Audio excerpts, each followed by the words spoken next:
Hello, hello, hello, and welcome to the Shaily Show.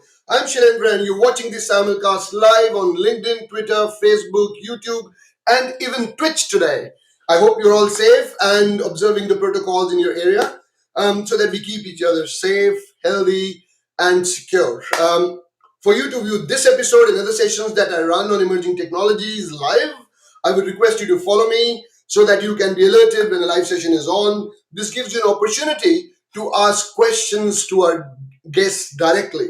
And we will have that in this session as well, where you can ask questions in the comment section and I'll take those questions at the in the audience Q&A section. So please press the follow button if you're watching this on LinkedIn. If you're watching it on Twitter, please press the follow button and subscribe button on the YouTube. If you're watching this on Facebook, then I suggest you like it and share it into groups that are relevant to this episode, which are emerging technologies, analytics, machine learning, marketing, digital transformation related content where they see, so people get to know what's going on. Also, please let me know where are you watching this episode from. Which part of the world are you watching this from? This is not the correct time, which I usually go live at 3 o'clock. AEST. This is a bit earlier time, so I want to know how many people in India are watching this because it's 7:30 in the morning there. So please, let me know where are you watching this episode from, your city, your country, whatever you want to share. Just put that in the comment section, and we'll go through that. Okay. So today's guest is a very special guest.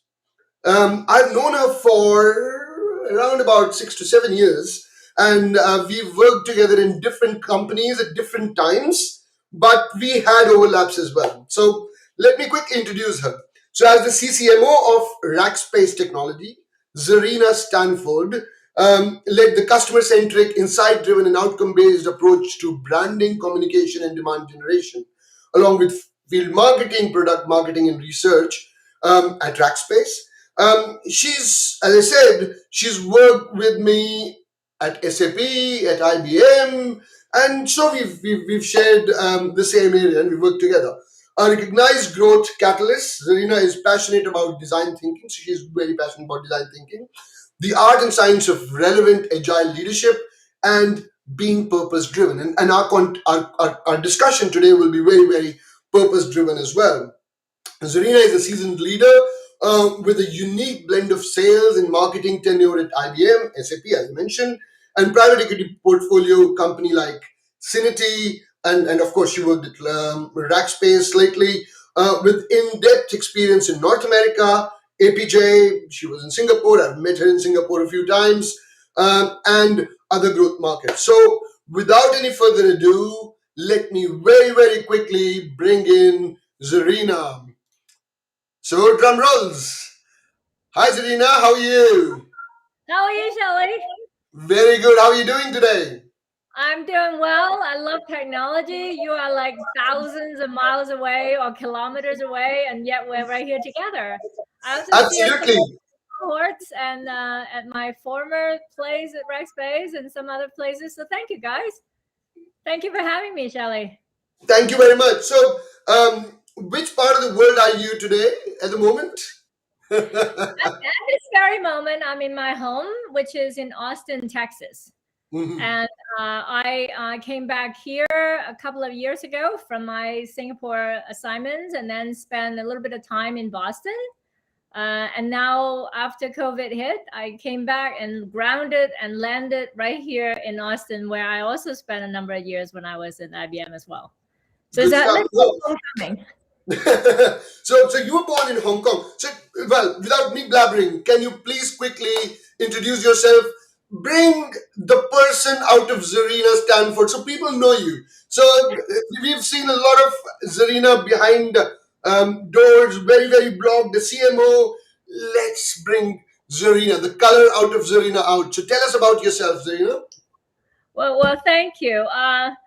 I'll be kosher in terms of how I'm talking about it. First of all, I think those of you or those of others who had kind of known me or seen me around, you would probably label me as the instigator.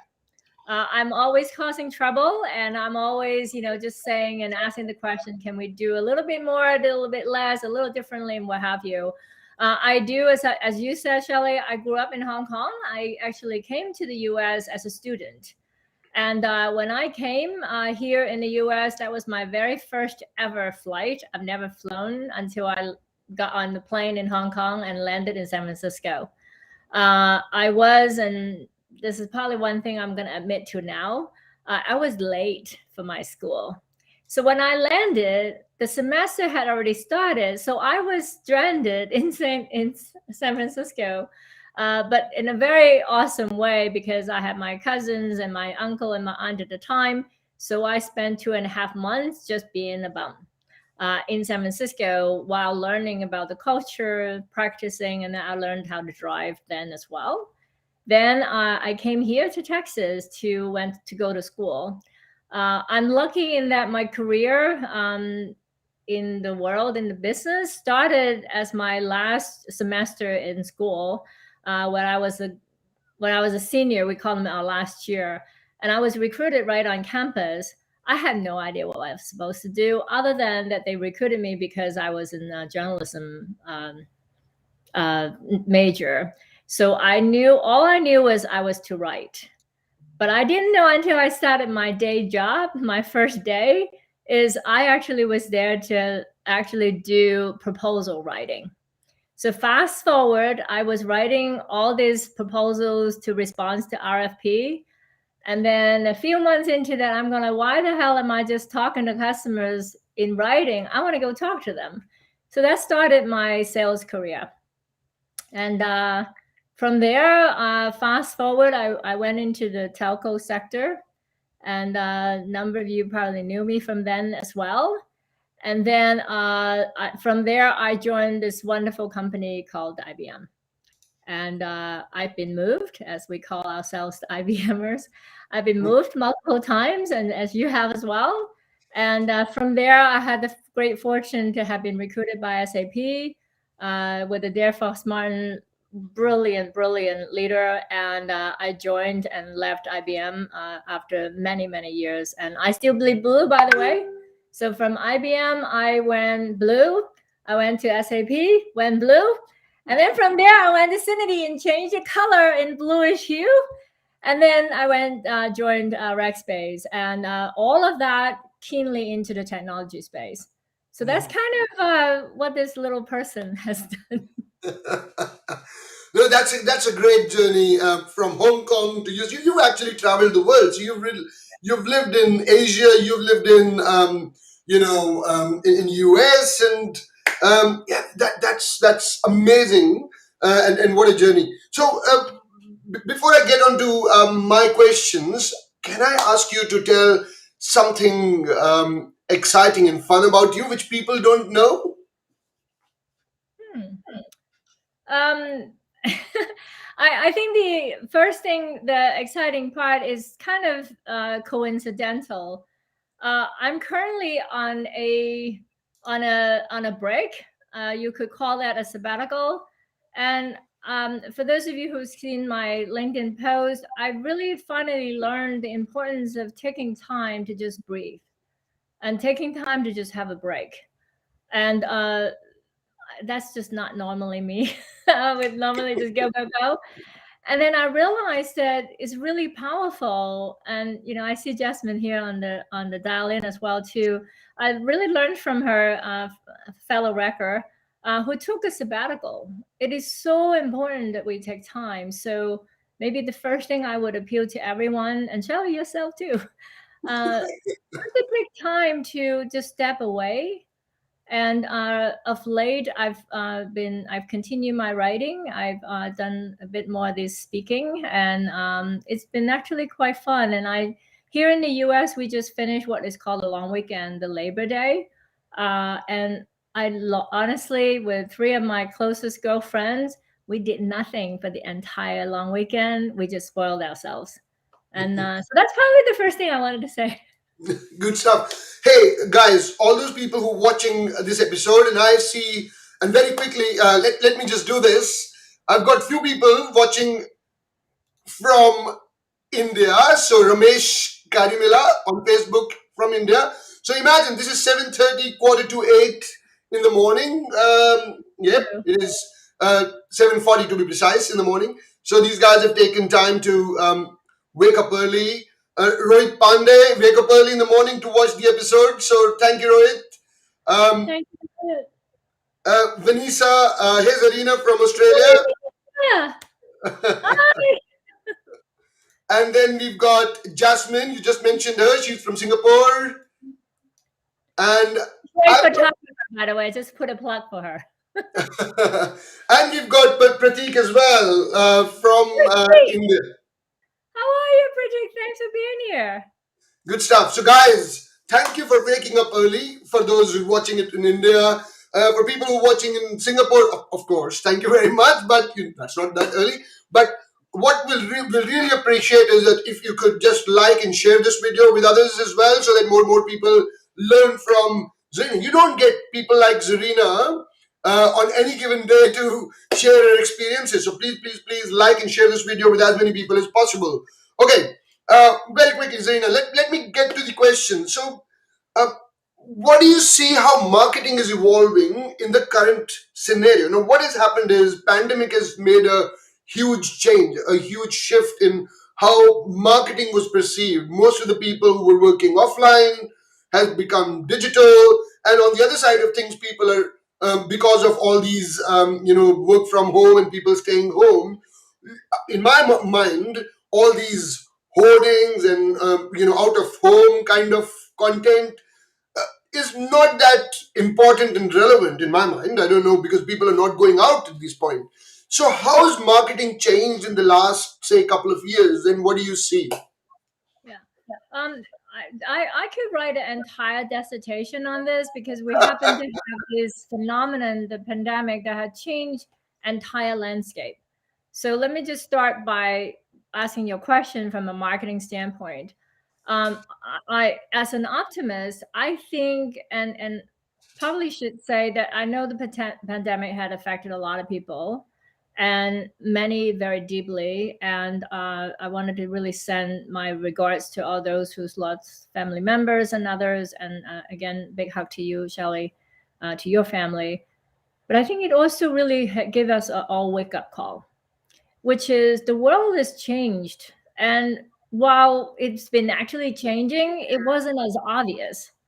And all of a sudden, doors are locked and you can't go anywhere or what have you. And in an optimistic way and a very pragmatic way, I think it has advanced marketing, and particularly social and digital marketing, by like leaps and bounds, maybe 5 or 10 years forward, even though the pandemic has only been 18 months. And why would I say that? That as a CMO and as cohorts in the marketing space, all of a sudden everyone is reachable. If you are trying to be relevant to a company, to a consumer, to one of your clients, what have you, there is this true notion of always on. It wasn't always on before, and now it is, right? I think that's a big part. And then the second thing is that if you happen to be one of the ones who's designing campaigns and what have you, is really challenging us to think out of the box. Well, you used to go to a certain water hole physically or virtually, but now you have no idea. If someone put in an IP address as an example, well, that's no longer the work IP address. So you can't geotag them to go figure out exactly where they are and what have you. Because, I may look like that I'm in Austin in my office, but hey, I could be actually in Cancun, right? You wouldn't know because the background is the same.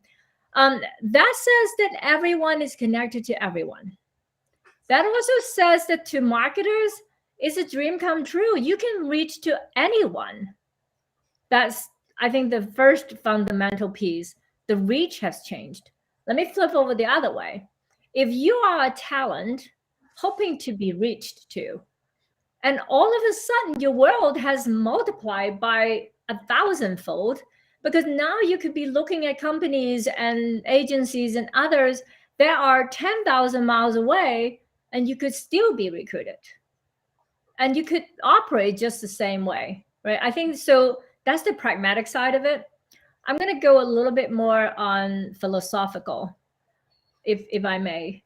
I think we all remember, and I remember when my sisters and my family back in December of 2019, when I think something, the world was suspecting something's happening in China. I would say that if you fast forward and think about those 3 or 4 months, it's the time in my short living time, well, not that short, but in all my years living, it's the time that is the most connected for the world. We were all looking at the same thing.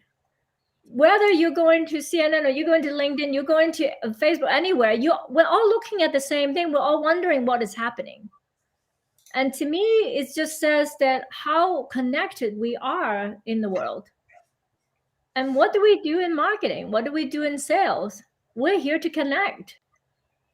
And so all of a sudden, it becomes not just your matter, it becomes not just my matter, but our matter.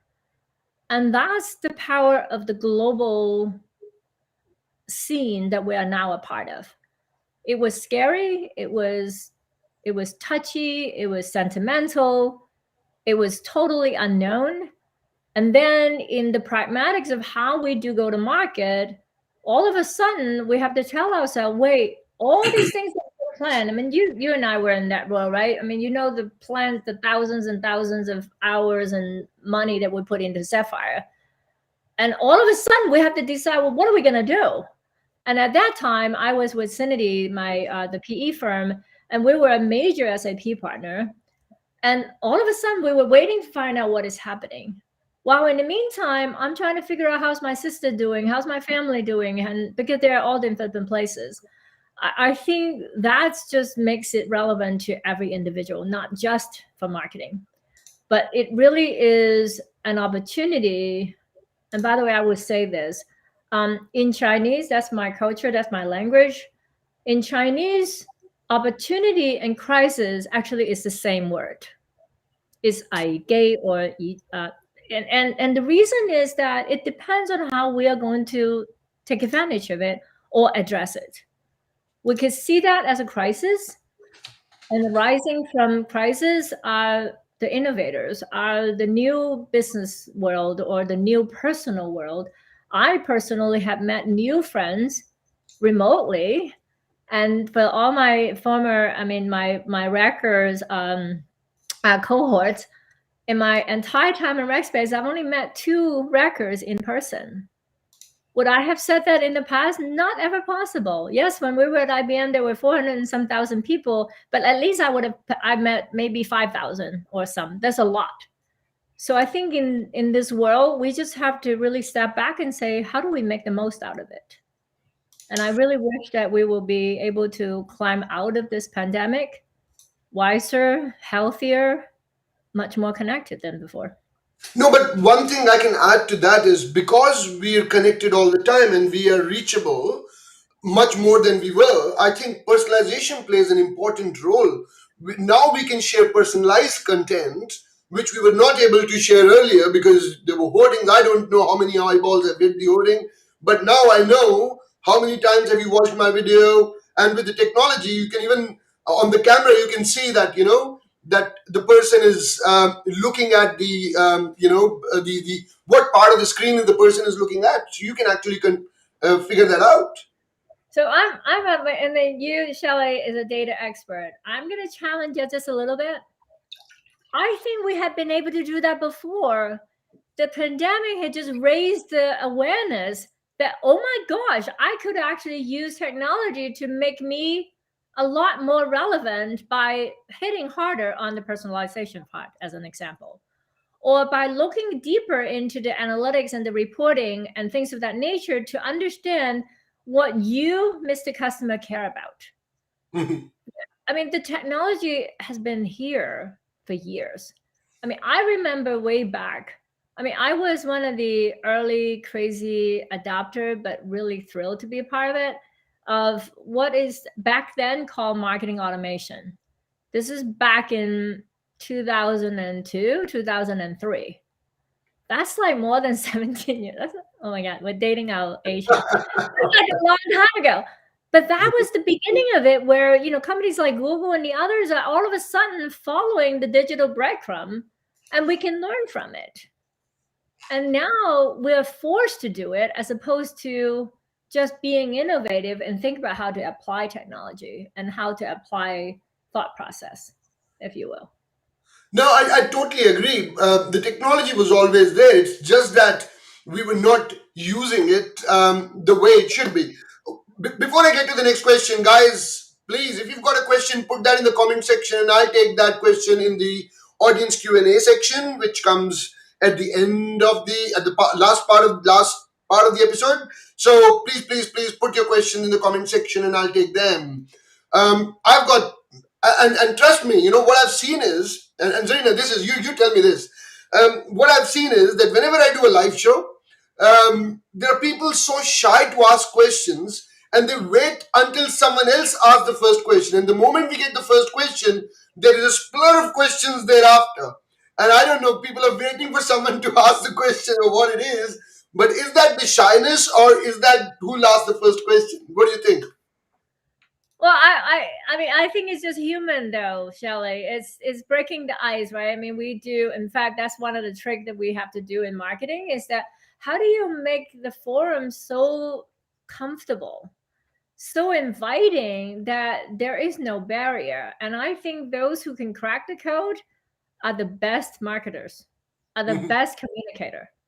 And it just take. And then I also think, and I think we may have one, I also think that it takes the innovators. When I was at Rackspace, we one of the thing I love about it is that every record we have to do a strength finder exercise. And the different strength inside us is amazing, and it takes certain strength to just be that instigated to just say, hey, what do you think? And I do value my journalist training to do Okay, okay. So tell me one thing, and I think this is some advice for all marketeers and CMOs, and also people who are starting up in the marketing space. How do we stand out in the crowded market in current environment? So, considering we are in pandemic, there are lots of parts of the world which are under lockdown, and some are coming out of lockdown. So, how do you stand out? How can we differentiate ourselves? What's your advice? Number one, tell stories. Mm. Storytelling is probably the most important, because let's bring back, remember, all of us, when you were 5 years old, when you were 10 years old, when you were 15 years old, what were the things that you remember? I'm going to venture to say that you remember stories. Yeah, it's only stories that I remember. I remember the story I had with the nearest grocer, or a local grocer, where we would just stand and talk and discuss things, and that was really really powerful because he would know me and all that stuff. But yep, go on. So then that becomes, so I think because all of us human really appreciate and enjoy, and we can recall stories. Mhm. And I think, and I still remember, in particular with No, from our times in India, we were looking at, this is when I was at SAP, and we were talking about how do we tell the phenomenal thing that SAP does. And I learned about the Tippin. Mhm. And it was a story about, I think it was the customer, maybe Indian Railroad. Mhm. This is not about the solution, but we were trying to find a way that how do we connect the story of Tippins to Mhm. what these train and railroad operations do, so that at 11:03, the meals that the wives and the sisters and the mothers have prepared for the people will show up. That's precision love, as we call it. I remember that. And I'm going to trust, and I'm going to shoot for others to say, you will remember that. Because that's, the trick, therefore, though, the other part of your question is, how do you still stand out, right? You could recall is one thing, but how do you stand out? And I'm going to contend that it isn't about your solution, and it isn't about your offerings, because unless you are the only one who has done that, now even there are two companies that could take you to cyberspace, to space. So you cannot just say we're the only company to do something, but you're the only one who does it the way you do it. And allow me to just kind of span through the brands that I have, right? In the sense that when I was a Cinity, we were superheroes, and we call ourselves citizens, and we go out of the way to deliver. Mhm. And at the end of it, the CIO whom I interviewed as a part of the rebranding work, I was so touched, and because we were just doing the interview, wanting to understand what is it that we help them. And at the end, I just said, thank you very much for taking time to help me personally as the CMO to learn about what it is that we do for them. And he goes, no, thank you. You have saved my job. Not Mhm. me, but the company. Yep. That's bringing the personal aspect. And it's because people touches people. And people are the individuals and the culture. I mean, at Rackspace, we use the word reactivate. At SAP, we talk about super awesome people. And at IBM, we think. These are all human traits. And it is the roots of who you are that will make you stand out. Therefore, and I'm preaching a little bit here, why your brand has to be true to form.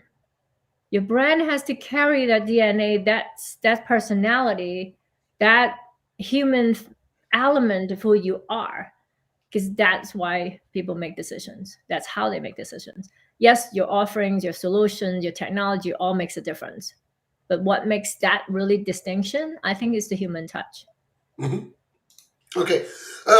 Before I get to the next question, guys, if you have a story that has touched you over the years and you're so impacted by that that you still remember it, please put that story in the comment section and let's share it with everyone. Whichever part of the world you are, whether Singapore, India, Australia, wherever you're watching this, and if you think that there is one story that I heard and it's now become is very close to my heart even today, then put that in the comment section. Let's share it with everyone. Sharing is caring. Let's share it with everyone, and don't forget to like and share this video, and share it with as many people as possible. So please like, that will mean a world to us, because more and more people learn from Zarina. My mission is done. This kind of experience you don't get to get on a live stage on daily basis. She is worked in different parts of the world at different levels.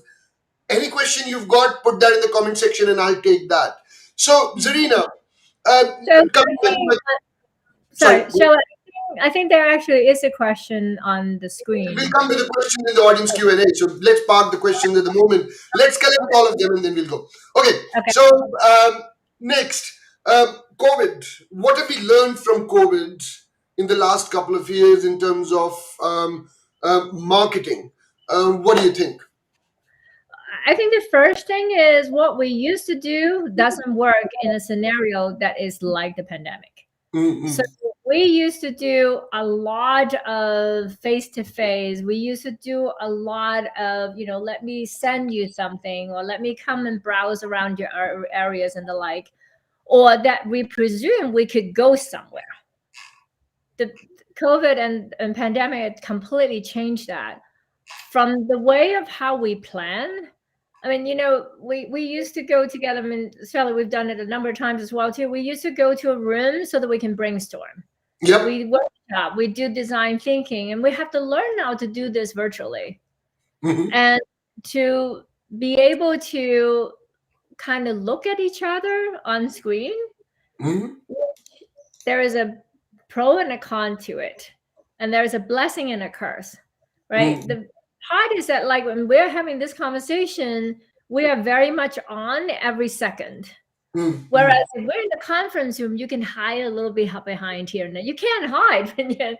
I mean, and I love, and I would say this for all the operations that I've been had, whether it's at Cinity or with Rackspace during the pandemic, we prefer to have the videos on because you have that personal touch, because that we cannot do away with. Um, Mm-hmm.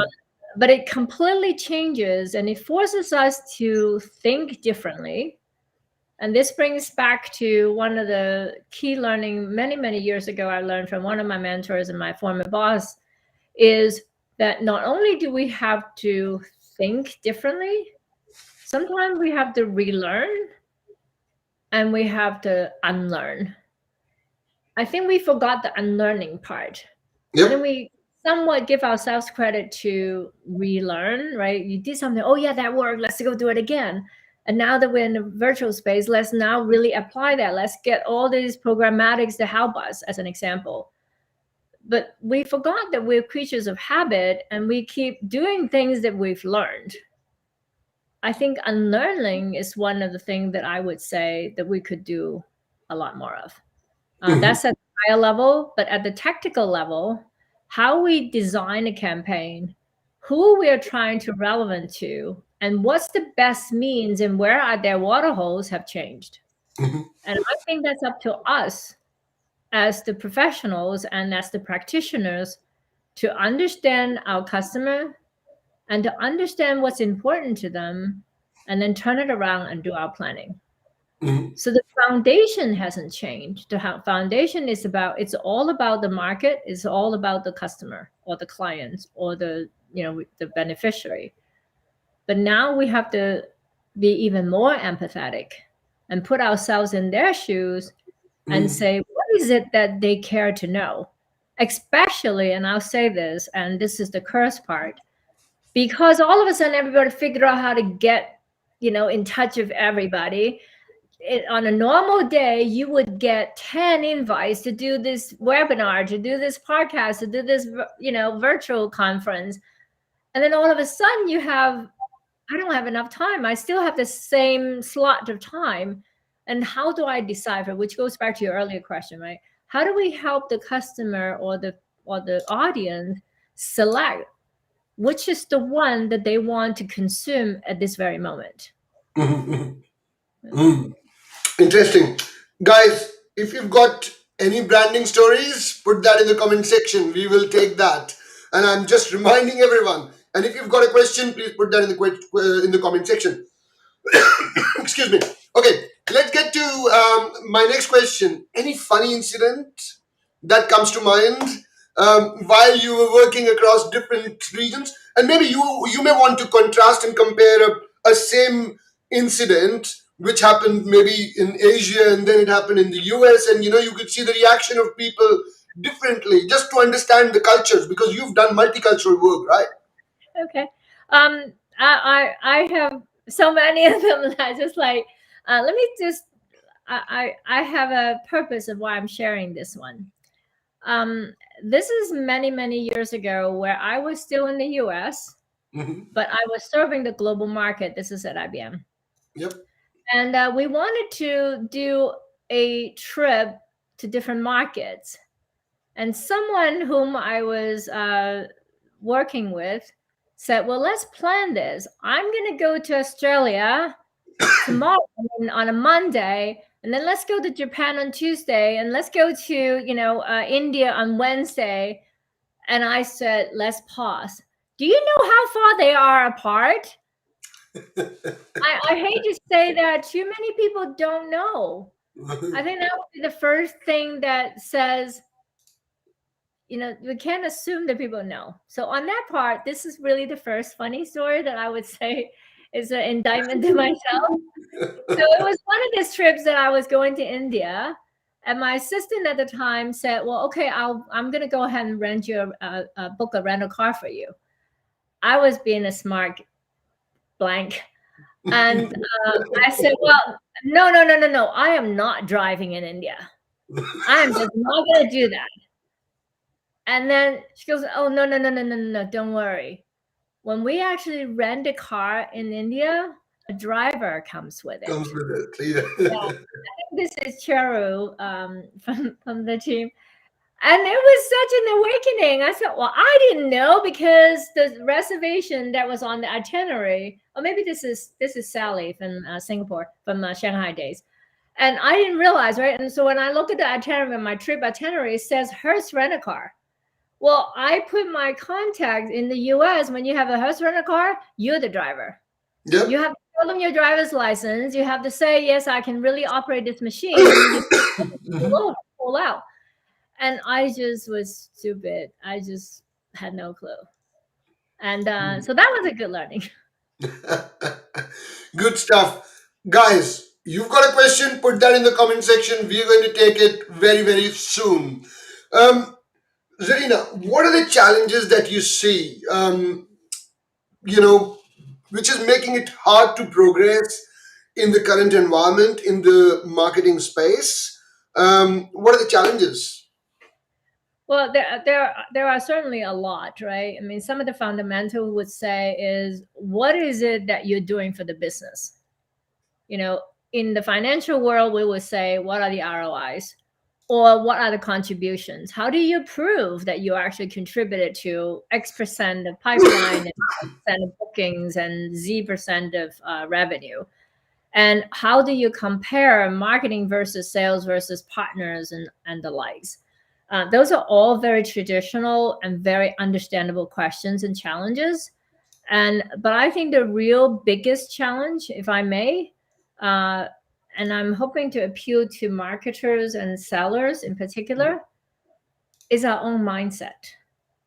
I think that, and you heard me say this before, marketers first and foremost carries the same mission as a development, as a developer, as a seller, as a PR person, as an HR person, as the CEO.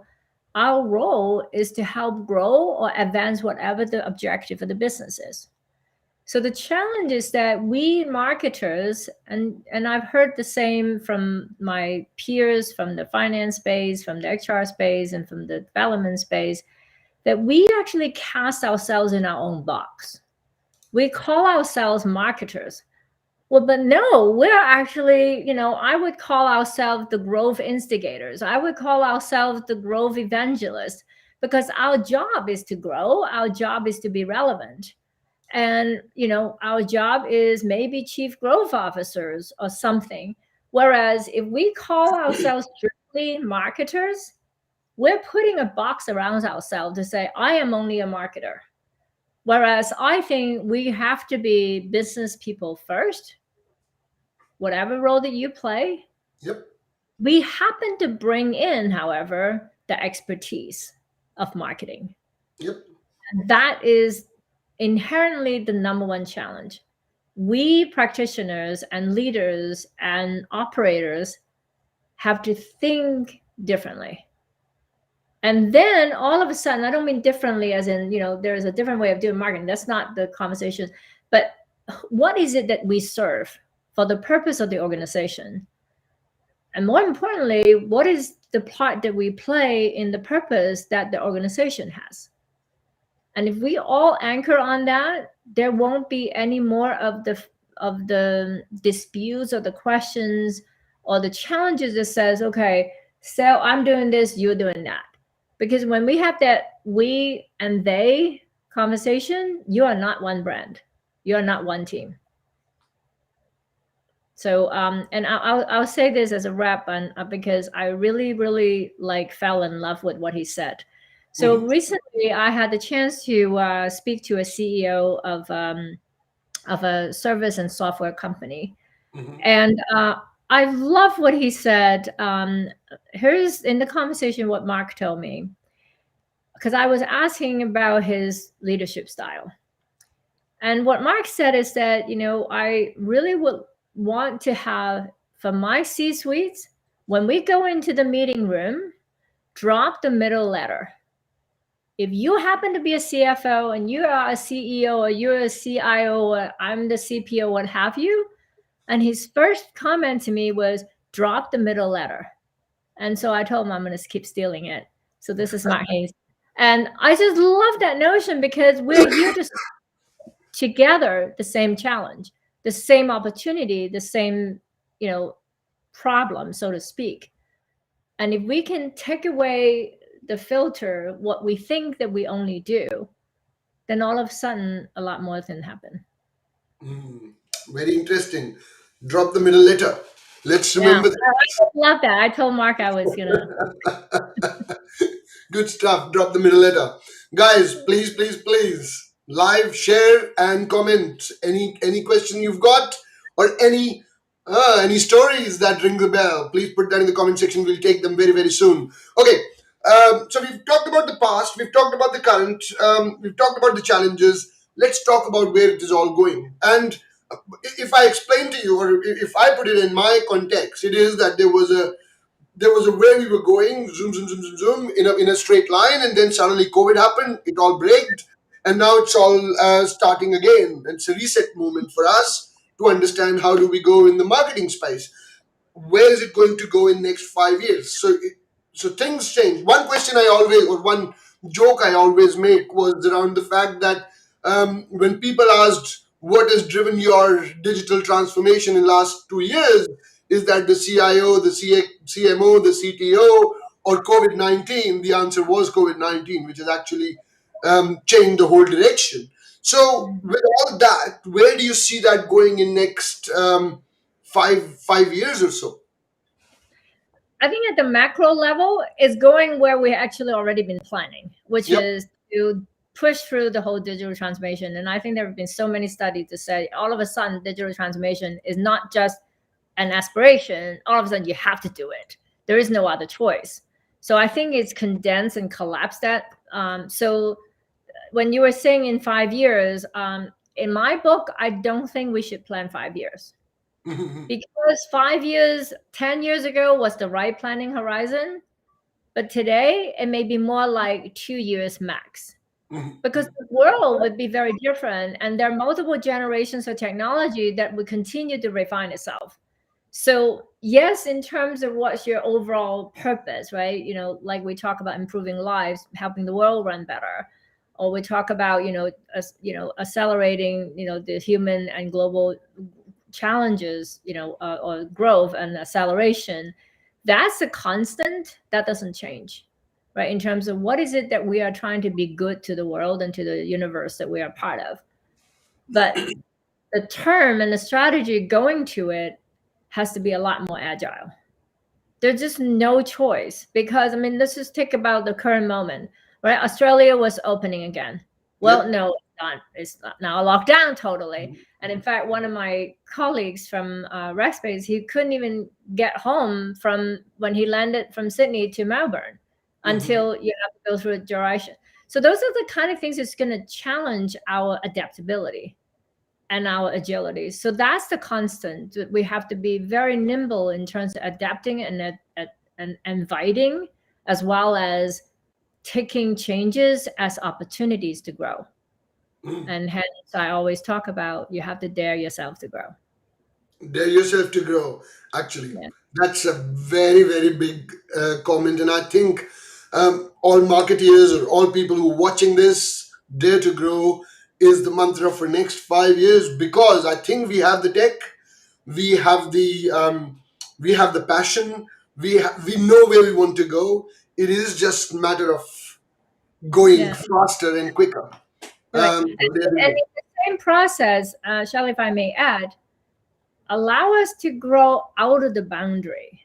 Mm, mm, The relearning and the unlearning that I was talking about earlier, mhm, it's great to have. I talk about this T model, whereas you have to have a foundation so you know what you know, what you are very good at, what you're anchored at. But you mhm, have to have the breadth so that this letter T can continue to grow and continue to mushroom. And that has to be a balanced view, right? But it has to start from the anchor, and it also has to change our perspective mhm. and willing to do things differently and be open-minded to say, well, we used to do it this way and it worked 3x. Well, but what if we want to be 5x? Is it still the way to go? Maybe it's not. Maybe it is, and maybe it is not. I'm not suggesting to say don't look at status quo always. That's one of the option always. Mm. Um, in the last 5 or 10 years, I think things have significantly changed, and we've agreed. We've discussed that. Have you seen any unique, innovative way of marketing that has really touched you, or you've seen with the company, or you've implemented, or even not? Even if you've seen elsewhere, You were sitting there and was like, that's quite interesting. I think that should be replicated. Have you seen something like that? A use case that you would like to talk about? A lot, and I'll go back to where we were together before. I think this whole purpose driven Mm-hmm. aspiration Mm-hmm. is really important. Look Mm-hmm. at Patagonia, look at, SAP, look at other companies who really make themselves stand out, because it's not just about their own business. Mm-hmm. It's about the world that we all live in. I think that's one. The other one is this new space of what is being propped up now as taking advantage of user generated content. Yep. In the old days, we talk about paid, owned, and earned.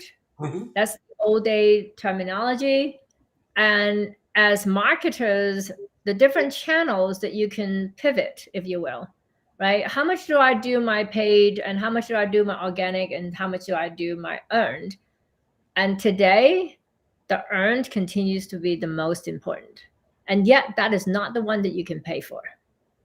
You can pay for your presence, you can pay for your search, you can pay for, where people talk about you. But the Mm-hmm. moment the moment the respondent, or the whom you're trying to be relevant to, recognizes that, they're just selling me something, then the belief is not there. Mm-hmm. Whereas if I'm hearing someone doing something, you look at yourselves, right? Your kids telling you, I really like that. How do I, what is it that they do? They learn from others like themselves.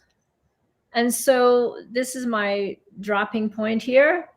I remember when we were in a meeting with Bill McDermott when he was the CEO at SAP. We started this conversation, and Bill also coined this as well, is that we think that we're in the B2B business, but we really are in the B2C business, right? You are marketing to one, is that one consumer.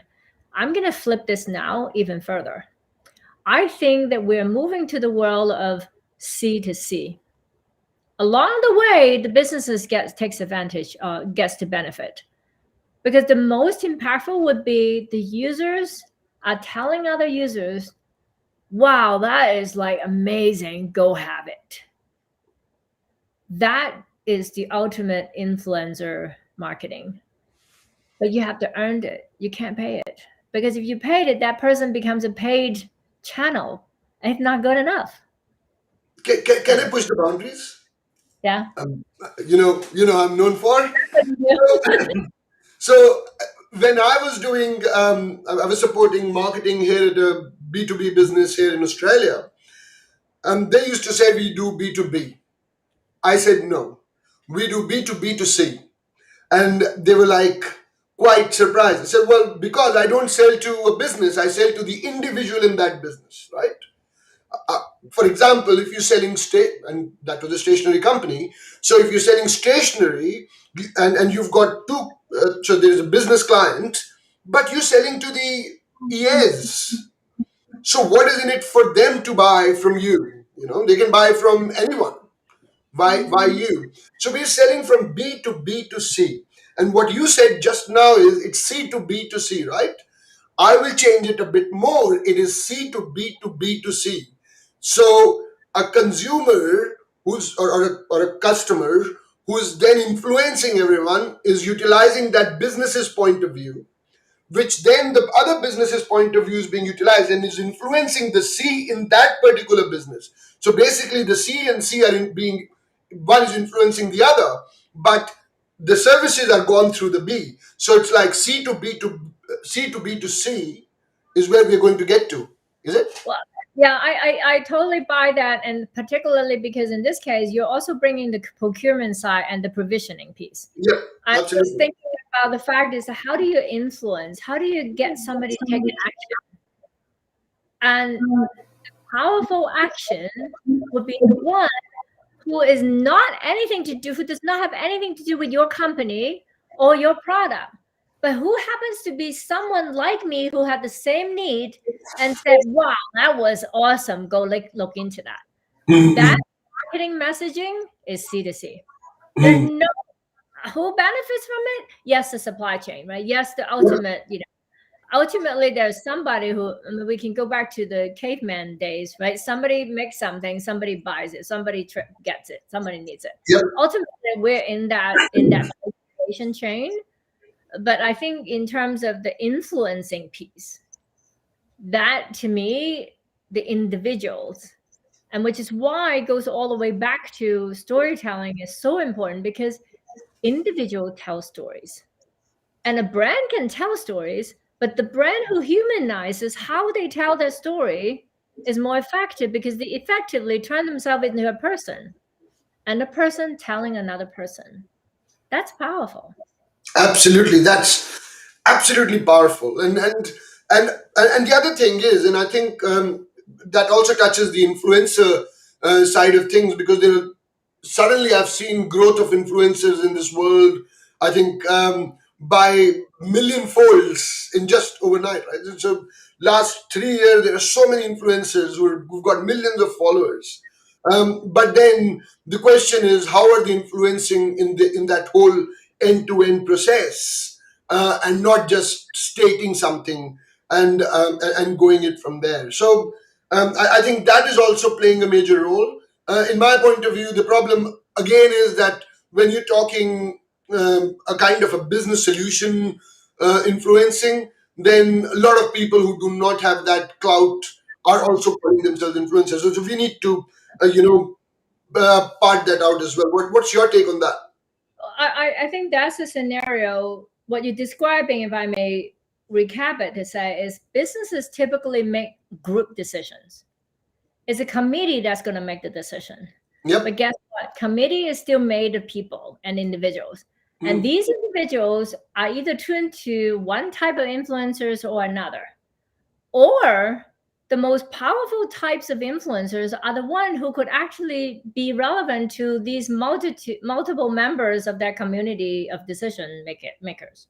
mhm, And that's why I think sellers and marketers needs to be very 360 and very agile, because you have to be able to communicate in the lingo of the CFO if you're trying to sell an enterprise software as an example, as well as the lingo of the chief revenue officer or the COO. And each time when you speak in their language. So yep. sometimes it may take 3 or 4 influencers to make that collective. But if the influencers who are engaged with you or with your sphere, they will say the same thing if you're true to your brand, which Mhm. which is a bit of a punchline in the sense that, which goes right back to, you have to be true to form and authentic to your brand. Yep. Because your brand cannot be, I'm this to a CIO brand A, I'm that to a CFO brand B, because the A and B are not the same in this case. But if Mhm. I'm the same brand, I'm the same Rackspace, I'm the same SAP, I'm the same Cinity, and I'm the same IBM, all of Mhm. a sudden, when you come into this decision committee, they all use the same name. You don't Mhm. want them to say 1, 2, 3 ABC. You want them to say IBM, SAP, or Cinity, or Rackspace. Yep. Mhm. Very Oh, you want interesting. the jelly shell. No, not at all. Thank you very much. So, Zarina, thank you very much. So those were my questions. Let's move on to the audience questions very, very quickly and take them as we say. So, first of all, some of our common friends have joined in as well. So, Shiva Devar saying, "Nice to see you again, Shaily Zarina." Hi, Shiva. How are you? Thank you very much. Great And to then see there you. was Yep. So Shiva, by the way, I think you introduced me to Shiva. Zarina, remember? I think in Singapore when he was working at Gartner. I think. Yeah. So hi Shiva. Hope you're having a good time. Um, then we've got Ehsan who's saying interesting conversation. Now let's take the question now, and there is a little issue, and the issue is that I'm not getting the name parsed through. But this is Sandeep Nagpal. You know Sandeep? Yep. Yes. So Hey, Sandeep. Sandeep, hi Sandeep. Sorry, but LinkedIn has not passed your name through. I don't know why, but I'll take all your questions. So he's saying, Zed, what's your take on the virtual and tech taking over the personal touch with the customers? How is it going to change the marketeers' approach? Message. It's a question from Sandeep Nagpal. Yeah. Sandeep, that's a great question. And I think it has rippling effect as well. I truly believe that it will point right back to whether it's pre-pandemic, during pandemic, or post-pandemic, we as marketers has to go look at an omni-channel approach. But regardless, as you just hit really succinctly here, is that personal touch can be in person or can be virtual. The only way that you could have a personal touch is through the authenticity and the content of that conversation.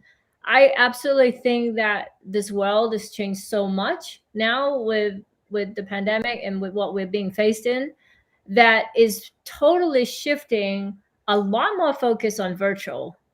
And so if you're in the virtual space and in, like in your business, Sandeep, I think you guys are in an absolute phenomenal opportunity to be the forum to bring people together where they want and how they want.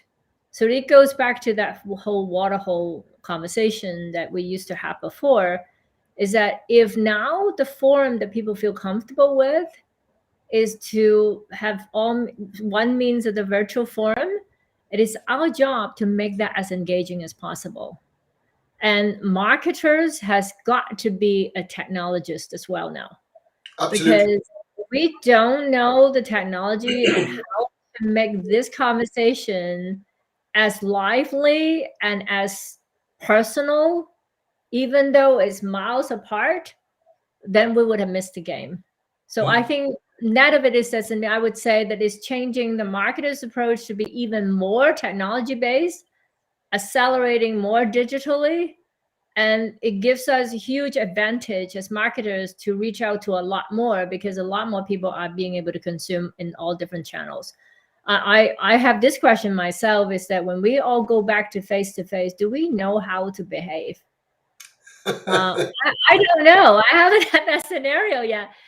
We had not actually gone back physically to the office, and I had always wondered, when we walk in finally, how do we know how to communicate? I think we have to relearn. Mm. Interesting.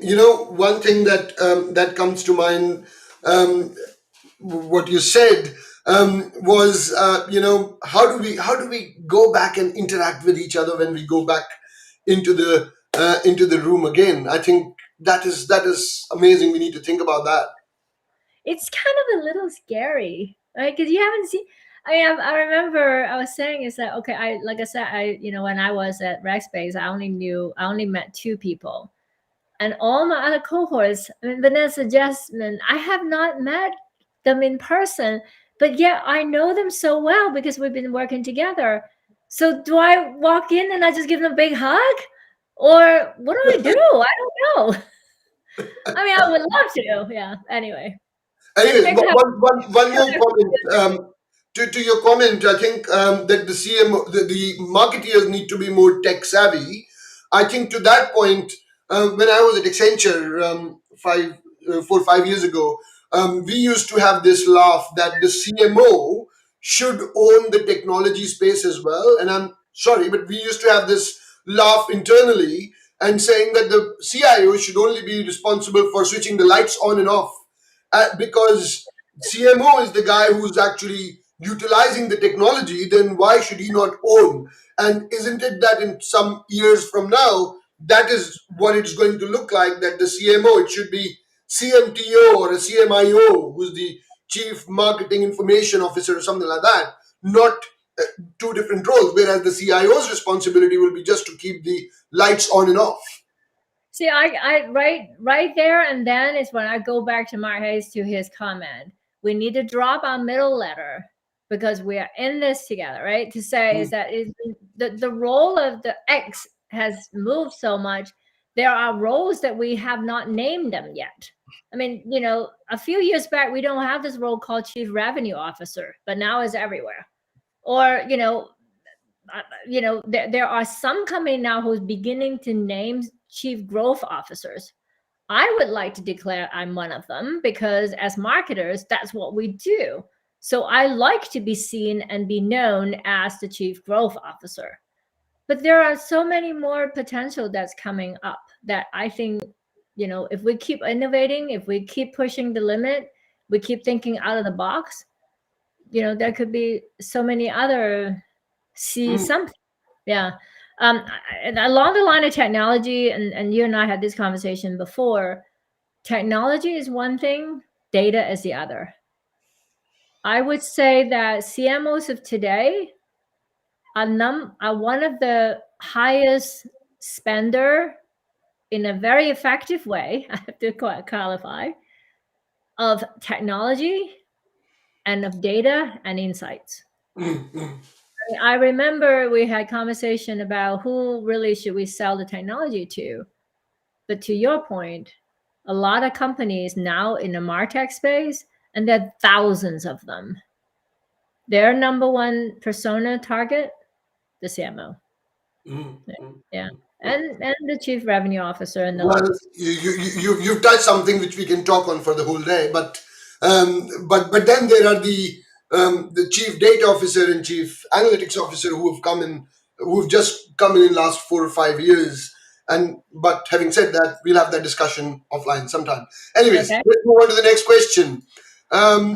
A comment from Pratik, and he says, very pertinent point, Zarina, standing true to personality of brand to stand out. You want to add anything? Yeah. Okay. And then there is a question from Pratik, and he says, what are your thoughts on reskilling of marketing resources to align to the new normal? What are the top 3 skills marketeers should invest in? I love this two-part question. Number one is because the thought about reskilling. I think, and I've always kind of said that, and now it's proving it to be even more and more important. Marketers has to be both artists as well as scientists. Yep. So if you are, as a marketer, if your affiliation and your string is more on the artistic side, extend your scientific side, your math, your analytics, and algorithms and the like. That's the first thing.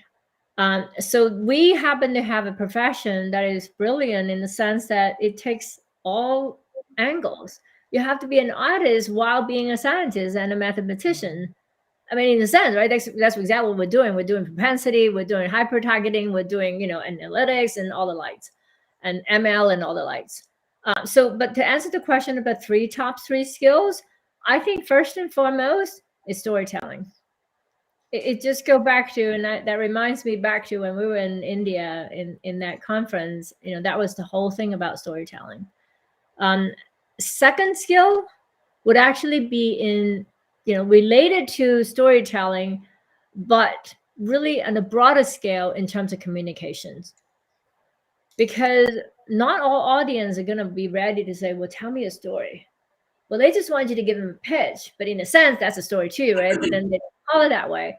And so in that case, thinking about how to build business cases, how to really make that compelling reason so that you can convince whoever who has to invest and who has to come to line would be the next, that persuasive skills, communication skills, and the like. And the third is really back to the science part. Embrace ourselves with the technology and algorithms and things that could be done so that it allow us to be faster, more optimized, maybe even more automated, because I think that's where the world is moving to. And I like to say that if we're able to put technology to work, then our other part of us to go live life could be freer. We have more time to go chill and not do anything. No, and to your point, I think and this was 10 years ago when I was at one of the retailers, and the marketeers used to say, well, data is gobbledygook to us, so don't tell us. No, I think they have to know about it now. They can't just say that. That's not my problem. Data is your problem. It's gobbledygook to me. A CMO or someone in the marketing space is should not be saying that. Well, yeah, totally. And because we live in a fact-based, data-driven, and evidence-based world. Mm. We have to be. We could not forget that, because that's what we Hey, do. Right. okay, let's get to the next question. So you said storytelling is the first thing that someone should look at, and that is the next question. I know it is from Sandeep because I saw that. He says storytelling is pivotal. Many leaders think stories are important talking points of a deck, but storytelling is telling how your work really impacted customers' lives in a simple manner. For example, instead of saying your firm could provide machine learning, and why is that too long? It can't read it. So let me read that from here. For example, instead of saying your firm could provide machine learning driven AI infused hyper personalization in e-commerce, tell your customers that we have a way to provide each customer what she wants based on their desires, and wade her way through the pandemic in the most safest, seamless manner by incorporating analytics and machine learning. And I think Yeah. what he's tried to do is that explain how lives are impacted instead of saying all those heavy words. Yeah, it goes back to the number one fundamental Mm, impact that marketing is trying to do, which is being relevant. mm. And I always say that our first number one job is be relevant. And Yep. that's thank you, Sandeep, again for really captioning it, because that's exactly. And Hmm. so many companies and so many of us can learn from that. Yep. Okay, so now there is a question from Sandeep. So thank you for the comment, Sandeep. Sandeep is saying, Zarina, the marketing and sales funnel used to be sequential, and now it's becoming more collaborative. So how do metrics for funnel change for marketeers? Um, so this is a very, very interesting notion, is that I think that sales and marketing always interplay. Mm, I always describe us as we're in the same continuum, and we ebb and flow up and down depending on where the customer's journey and engagement with us is. So, as an example, the old world would think that marketing would do the upper funnel, and then we hand it over to sales and sales takes it from there. Now, let's put ourselves into the cloud space. There is no end of sale. I mm, mean, cloud, whether it's services, software, however you want to describe it, right? For all the companies that I've been a part of, that once a customer is a subscriber, they could be there for life. So the absolutely. job of nurturing, the job of marketing, the job of selling continues. And that's why I think really critical for marketing and sales to, number one, share two or three exactly the same metrics and KPI. It has to. Because I mean, it's a simple optics, is that if we're trying to be effective, but yet for group number A, we measure 1, 2, 3 in numbers. And for group number B, we measures in volume, let's say in gallons and quads and what have you. Well, they're not interchangeable. They don't relate. So number one is sales and marketing would be a lot more seamless if we share a few common metrics. Number one, Mm, mm, right? And I think that's the important part. And number two is the agreement. And I love this part. The notion too is that the world has, and I've been a seller myself, so I could say it. I think sellers are now a lot more passionate and appreciative of what marketing can do as a part of the sales motion. And those are the sellers, and those are the marketers could really teach and bridge to the other parts of the world or other parts of your organization who is not seeing this game of leverage. I mean, I just did a podcast recording where we talk exactly of this topic, and it's all a game of leverage. And if we can learn how to leverage each other and speak the same lingo through KPIs, common KPIs, maybe it's velocity from stage A to B to C, what have you. Maybe is the contribution, or maybe is the day of the stage, the number of days that a particular lead or a particular opportunity is in the same stage, and how many days does it take to go, or if it is the average deal size and what have you. We all contribute to it, so why wouldn't we share the same? And Yep. number one being, why wouldn't we share the same as in bookings and revenue, which didn't used to be something that so for marketers, I really would challenge ourselves to stick to and be absolutely relevant to the ultimate KPI, which would be bookings and revenues and customer retention. Mm-hmm. That's a big part. Absolutely, and branding plays a huge role in that, and the way you brand yourself, the way you present yourself, your organization, actually, it plays an very important role. And I totally agree with you. Why not? Everyone should be talking the same language when their goal is absolutely the same at the end, because with Yeah. no business, we're nowhere.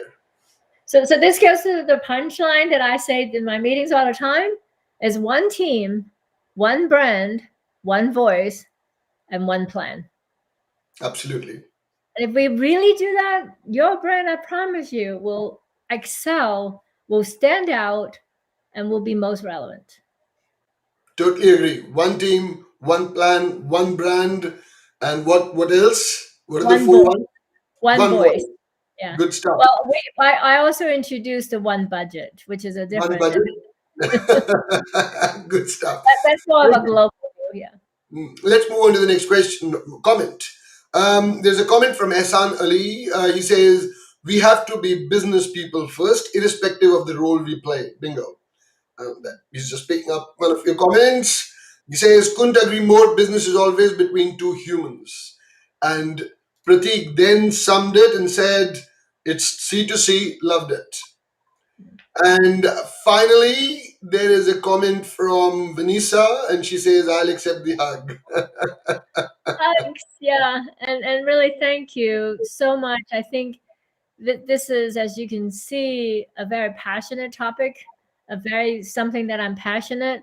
And I would not let this finish if I didn't put this other piece that is also very passionate for me, is that to really be authentic and to bring, to be in this collaborative environment, to have that one voice and one brand, we Mhm. also have to be very inclusive. There is Absolutely. no odd man out or odd woman or odd culture or odd person or odd preference. We have to bring the best of both worlds, Mhm, mhm. all worlds for that matter. So that would be just the only thing I would add, the salt and pepper into the meal. Good stuff. So yeah, that was it. These were the questions that we had. I really appreciate your time, Zarina. It is, I know, around about 10:30 now at your place, or Yeah, even that's later that's than that. early.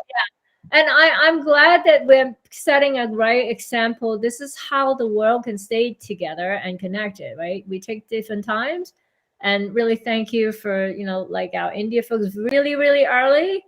I mean, this is how we circumvent the globe, and this Absolutely. the power of follow the sun. And the technology, imagine how easy it is to connect so many people at the same time, through different channels. I think we've gone I'm not sure about the numbers at the moment, but this should be more than 1,000 people watching us today, across different platforms. And amazing that you sitting all the way in Texas, I'm sitting in Sydney, and we're connected, and there are people watching around the world, as whether they're in India, whether they're in the UK or in the Europe, or even Singapore, Hong Kong. The world is just coming together. Yeah, it's a very small world. We live in the same world. We heard Absolutely. the same banging of the pots and pans when people were cheering for the health workers.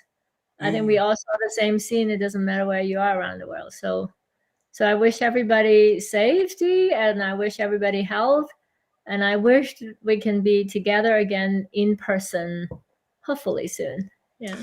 Okay, before you go, I always ask my guests to say one statement, a sentence or something that you want to sum it up, you want people to leave with. Not a paragraph, not a long story, one summarized sentence. If you can leave our audience with, that'll be great. So it is 2 words Mm-hmm. and 5 letters. Mm-hmm. And the first word is B, as in BE. And the second word is you, SYOU. Good I stuff. truly believe in that. Be you, be proud, and just be. Good stuff. Thank you, Zarina. Thank you so much for your time. It was pleasure having you on the show. Like always, it is always great to talk to you, and our conversations can go on for the rest of the night for you. But I'm conscious of time, so thank you very much for joining us. But thank you, Shaily. Thank you very much. And thank you for everybody who's been a part of this dialogue as well. So Thank you. I will be down under soon, someday, very soon, and around other parts of the world. Take care. Good Thank stuff. you. Thank Thank you. you. Bye. Bye now. Bye bye. So, guys, that was Zarina all the way from Texas. Great to have her on the show. So much of information, so much of knowledge that she shared. I would like you guys to share it across with your friends and colleagues just by simply liking the episode and sharing it with others. It's available on LinkedIn, Twitter, Facebook, YouTube, Twitch as well. Uh, if you want, you can take the link and share it around.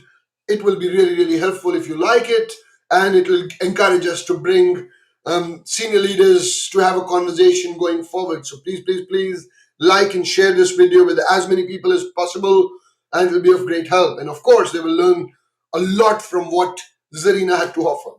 So thank you very much, and it was pleasure having you guys on the show and watching it. So thank you and bye now. And I'll see you pretty soon. Bye. Take care.